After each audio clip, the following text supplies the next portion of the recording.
Kalkacak mı hocam sen? Evet. Kalk. Sen Seni hazırlayalım ya.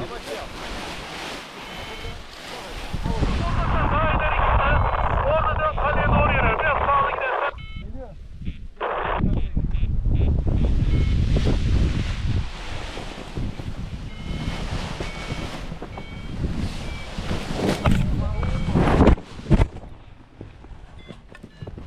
İyi misin hocam? İyiyim iyiyim. İyiyim, bir sıkıntı yok. Sakin. Yavaş hocam güzel oldu. Tamam. O zaman kamera yaptı. Murat abi iyi misin? İyiyim iyiyim, bir sıkıntı yok. Biz şimdi Boztepe'de kanat dönmeye alışmışız ya. Müsaade etmiyor ki. Yok kanat yarıda. Yarıda kanat. Yarıda. Şuradan gelirken tak diye dönüyorsun, o zaten senin üstüne, seni altına çekiyor Yani zaten. Boztepe'de şimdi alıyoruz, oynuyoruz, dönüyoruz ya. Yok. Oralar Buradan müsaade etmiyor. durmayın. Sen geç hocam. Değişti.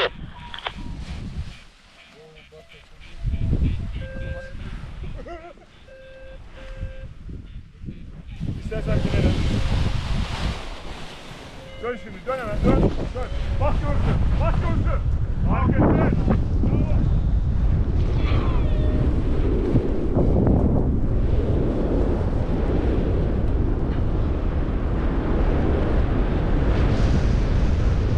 Yusuf rüzgar güney. Yusuf rüzgar güney. Plan değişti.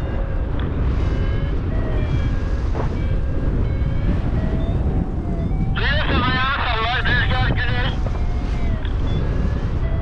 Sıkıntı yok. Neyse geliyorum, sıkıntı yok.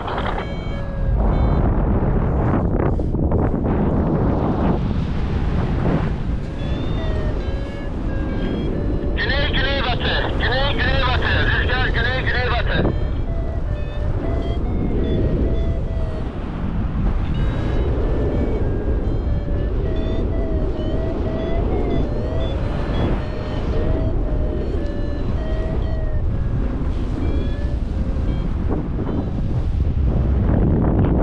Sağdan devam et de güney güneybatıyım.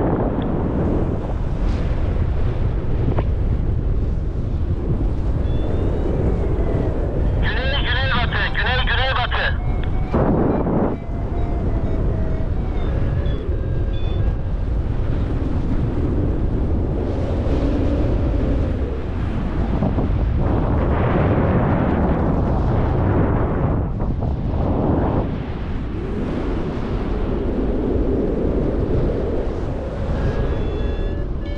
Biraz sağlı yap. Ufak bir sağ yap.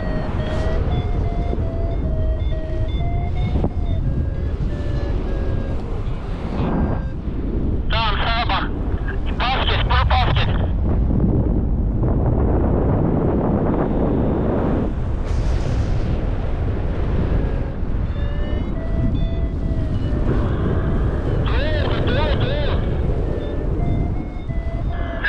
Doğu. Rüzgar doğu.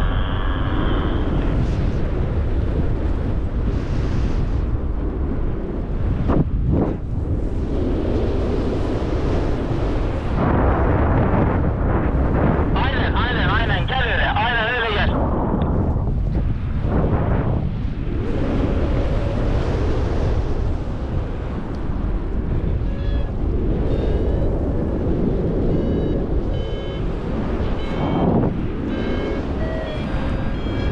Gel.